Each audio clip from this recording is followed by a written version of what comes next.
dia, Silmar César Miller.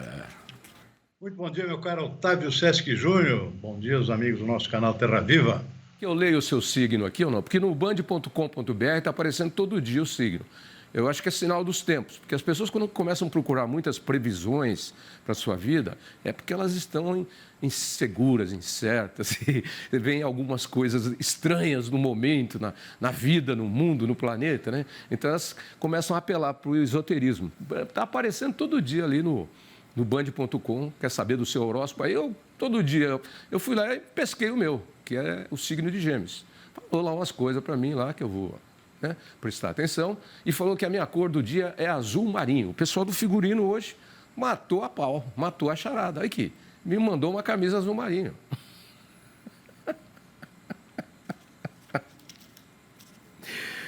Já sei, você não quer saber do signo. Me conta aí das cotações. Não sou muito ligado nesse negócio de signo, não. Eu também não sou, mas como tá aparecendo todo dia ali, eu fiquei curioso. Gostei. Vamos lá, vai. Cotações, mercado financeiro. Vamos lá. Tavinho, hoje é um dia importante, deve ser a decisão dos bancos centrais aqui do Brasil, dos Estados Unidos, tem reunião do Copom terminando hoje, final da tarde sai a nova taxa de juros aqui do Brasil, expectativa segue sendo de um corte de 0,5%, cairia de 13,25% para 12,75% a nova taxa Selic, até a próxima reunião do Copom. E tem decisão também do Copom americano, ou seja, o Banco Central americano, o Federal Reserve, também hoje decide se mantém ou eleva novamente a nova taxa americana de juros. Expectativa de manutenção. Alguns especulam que pode haver mais um ajuste para cima de 0,25%, porque a inflação ainda não deu trégua por lá, mas o consenso maior do mercado é de manutenção da atual taxa. Tem decisão sobre bancos centrais também na Inglaterra, pode mexer na taxa de juros para cima. E na China já houve uma decisão também, o Banco Central Chinês decidiu manter as taxas atuais, já saiu a decisão de hoje. Foi a chamada super quarta, tem Banco Central no mundo inteiro decidindo tudo no mesmo dia, sobre taxas de juros. E o mercado, claro, fica de olho nisso, porque sempre tem impacto aqui, respingos no mercado financeiro e também nos mercados de commodities. Aqui no Brasil, o mercado financeiro operando com o dólar em queda, 0,5%, agora há pouco, R$ 4,85 a situação do mercado de câmbio nesse momento. Índice Bovespa, mercado de ações na B3 com alta, 0,8%. Petróleo lá fora com pequena queda, 0,3%, a 94 dólares o barril tipo Brent, mas é um mercado que se mantém ainda bastante aquecido e qualquer hora dessa, infelizmente, se está vindo, vai ter que haver um novo aumento aí dos combustíveis aqui no Brasil. O pessoal das refinarias independentes já está reclamando que a defasagem está aumentando, tanto na gasolina quanto no diesel. Ou seja, no pior momento, início de safra agrícola aqui no Brasil, mais um aumento do óleo diesel, é tudo que ninguém quer, né? Mas é o que deve acontecer, para eliminar a defasagem que já está muito alta aqui entre o mercado externo e o interno. Mercado de commodities agrícolas, mercado de grãos buscando uma pequena recuperação aqui, a soja andando de um lado para outro, abriu o dia em alta, agora está caindo um pouquinho, 0,1% lá na Bolsa de Chicago, arroz em casca em Chicago também cai, 0,3%, o milho, contrariamente à expectativa, mantém a recuperação que teve ontem, está subindo de novo, 0,4%. E o trigo também, o trigo caiu bastante ontem, hoje se recupera, 1,1% de alta nesse momento. Na Bolsa de Nova York, dia de realização de lucros, ontem tivemos altas fortes nos preços de todas as commodities negociadas na Bolsa nova-iorquina. Hoje o pessoal resolveu passar para o lado vendedor, então o algodão está caindo um pouquinho, 0,3%, café arábica também, 0,7%, açúcar também cai, 1,4%, movimento vendedor aqui depois da alta, foi para o nível mais alto em 12 anos, no dia de ontem. Então hoje o pessoal resolveu vender um pouco. Suco laranja também cai, 0,2%, cacau cai 1,7%. Boi gordo aqui no mercado futuro da B3 também está estável agora, menos o contrato futuro de setembro. Eu estou vendo aqui no mercado físico, continua a recuperação. Boa notícia aqui para o nosso pecuarista. Norte do Mato Grosso ainda continua um preço muito baixo, mas está mostrando recuperação, pequena ainda, de 0,6%. Já no Triângulo Mineiro, uma alta forte aqui de 7,3%, R$ 220 a arroba. E Araçatuba, no Noroeste Paulista, também segue em recuperação, 2,3% acima de ontem. Ontem já havia subido, também batendo em 220, Tavinho. Boi aí mostrando recuperação, finalmente. Boas notícias aí para o mercado da pecuária, né, que vem sofrendo aí um bom tempo. E você tem trazido aí boas notícias e cantado a bola aí de que o mercado futuro já estava sinalizando para preços melhores. E vai se registrando aí. 7% de alta em Minas Gerais é um índice espetacular, hein? Em Araçatuba, que é a Praça do Boi lá, Boi Gordo em Araçatuba, 2%. É bom. E a nossa safra de soja, hein, já que você tocou no assunto aí, numa pequena queda de 0,1% no preço lá na Bolsa de Chicago, sai a previsão aí de um novo recorde para a safra 23-24, 162 milhões e 400 mil toneladas. Você já havia cantado a bola de que talvez fosse até maior, né, do que o que já estavam anunciando. Davi, semana passada, foi no seu programa aqui, eu fiz uma aposta aqui sobre o que a Conab anunciaria, as primeiras previsões para a próxima safra brasileira de grãos. Foi anunciado ontem à tarde. E acertei na mosca, praticamente tudo aqui. Eu antecipei que a Conab ia anunciar um aumento em torno de 2%, veio até um pouco acima disso, 2,8% na área de plantio de soja. E para o milho, a tendência que eu antecipei era de uma queda forte, porque os preços são muito ruins, então isso era fácil de vaticinar, que haveria uma redução na área de plantio. Não deu outra. O índice divulgado ontem pela Conab é de uma redução de quase 5% na área de plantio, 4,8% para ser mais exato, somando-se as duas safras. Queda praticamente igual nas duas, em torno de 5%, na primeira e também na segunda safra, que é a principal. Também cantei aqui que para o arroz e para o algodão, viria um anúncio de aumento de área de plantio. Não deu outra. Arroz aqui é uma tendência de aumento de 10,2%, os preços melhoraram, o produtor se animou um pouco mais. Algodão, que está com preço bom, também deve aumentar a área de plantio, segundo a Conab, em 2 pontos percentuais. Para o feijão, eu estava um pouco incerto aqui, imaginando que, em função de preço, não haveria aumento de plantio, porque o preço está ruim para o produtor. Mas a Conab e o próprio governo aqui, a política de garantia de preços mínimos está um pouco melhor para esse tipo de cultura. Além disso, o feijão tem toda essa possibilidade de ser isento de imposto aqui, né, na reforma tributária, ou seja, isso ajudaria no preço também. Então, possivelmente, haveria um pequeno aumento, talvez, na área de plantio, ou pelo menos uma tendência nesse sentido. Não deu outra. A Conab anunciou aqui um aumento pequeno, na verdade, de 0,6%, pelo menos na primeira safra, que é essa que já está sendo plantada nesse momento. Em suma, eu acho que acertei praticamente tudo aqui também. Os números aí da Mega Sena para hoje, que está acumulado em 35 milhões. Essa não tem jeito. Acerto nunca. Não tem jeito. Eu prometo uma boa comissão para você, hein?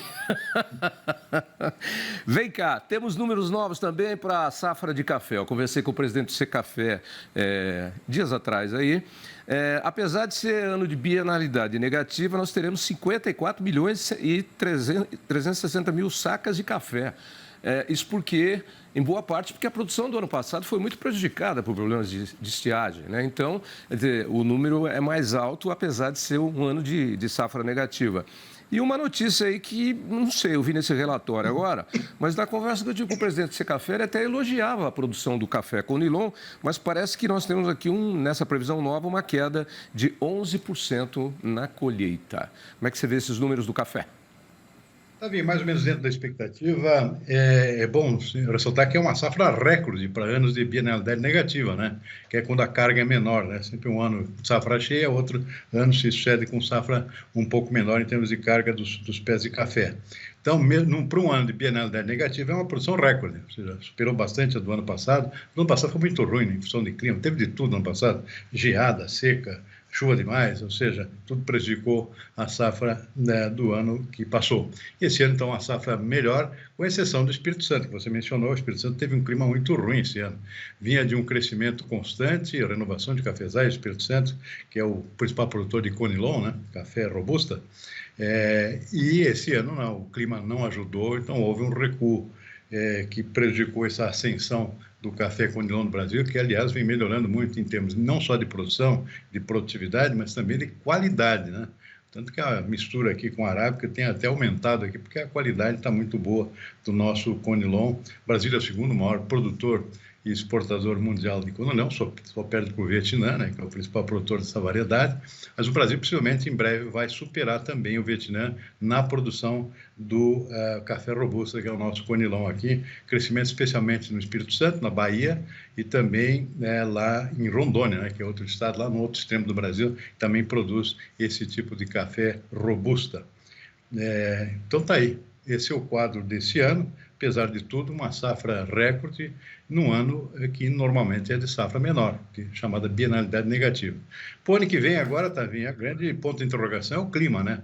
Esse clima seco aqui, com essa temperatura nos 40 graus aqui no Sudeste, isso não ajuda em nada a floração que acontece nesse momento, é época de floradas, né, do café e da safra que vai ser colhida no ano que vem.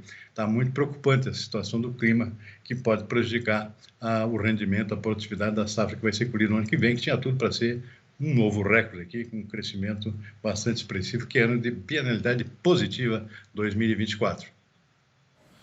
Hoje é dia de Selic, né? Taxa Selic. O mercado está apostando aí em queda de 0,5%. Você que está com a bola de cristal aí, que está o guru que está acertando tudo, o que você acha que vai acontecer? É isso mesmo, Tavinho.